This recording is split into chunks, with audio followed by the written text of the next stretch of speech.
Hey everybody, Scrap and Salvage here. Some good deeds of Boy Scout are making me some money this week. I'm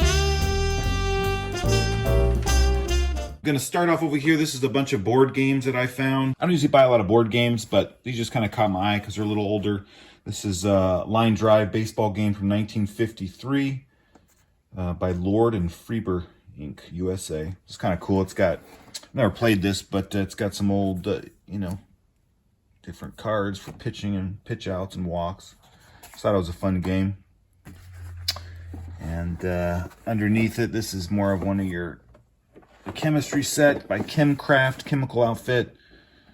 This looks to be 40s. It's kind of cool. It's got all the little goodies inside. If I can get it open, still complete. Looks to be complete. And it's got some great graphics and stuff on that. So I'm gonna be selling that.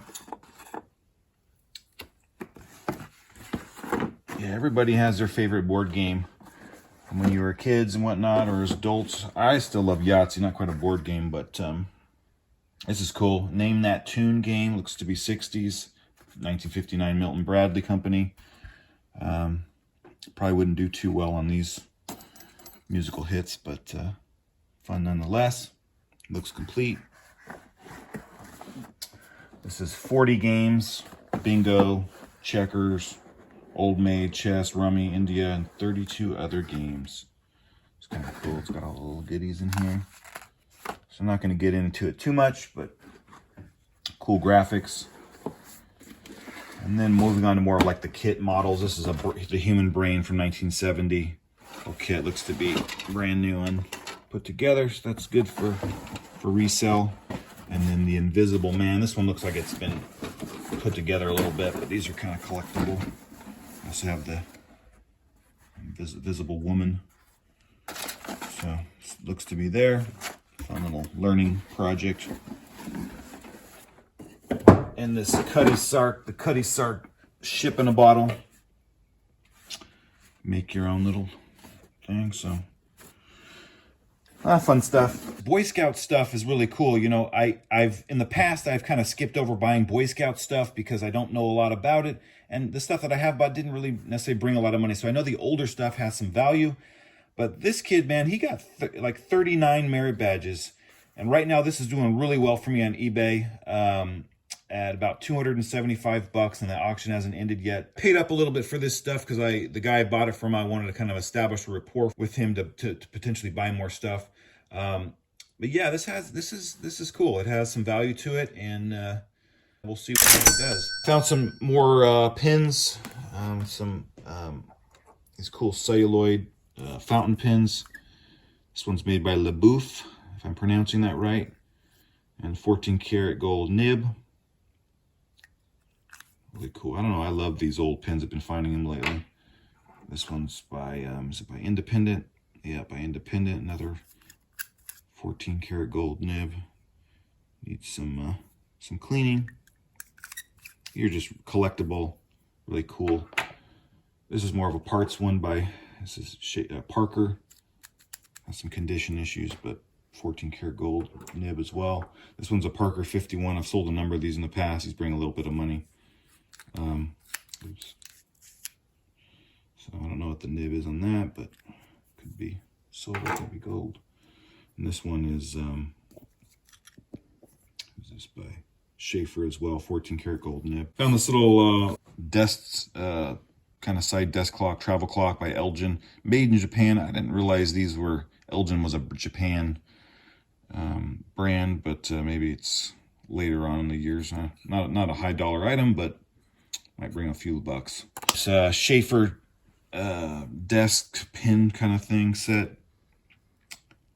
These have a little value too. Unfortunately, condition issues. There's a few chips in this little piece of, I don't know if that's alabaster marble or something, but by Schaefer.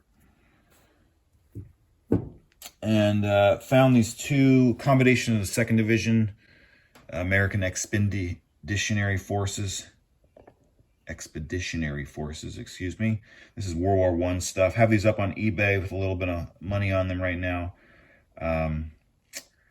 You know, I don't know too much about them. I've looked through them briefly, and it just talks different about different things during the war. Found these tobacco cards from probably the 30s, 40s. You'd get these if you bought a tin of tobacco, maybe cigarette cards or tobacco tins. And these are like John Player and Sons or Player's Tobacco. That's one brand, and then there's another brand in here somewhere. WD and Ho Wills. So these were very collectible. Back in the day, also baseball cards were in some of these. These fun little Japan Christmas elves. Those are kind of collectible and cool. And then these English and Scottish tins. This is Queen Elizabeth and Prince Philip. And I don't know who this is, but this is Edinburgh is on the tin, 1937. Edinburgh is Scotland, so some royal figure. And that collectible. Not high dollar stuff, but collectible.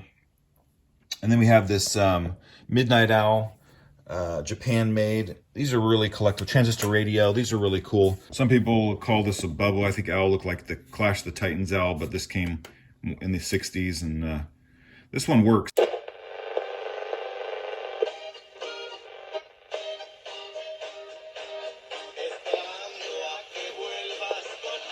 So cool little finds. Has some condition issues with some oxidation and a little bit of surface rust, but collectible and vintage. Fun find. Paid $1 for it. Moving on to this mid-century ceramic lamp. Kind of has the style of the Martz company style lamps. Nice shade on it. And lastly, found another. This is adjustable, more of a medical style lamp, industrial. Thought that was cool. So yeah, these were the finds this week, and appreciate you checking in. Thank you very much for watching.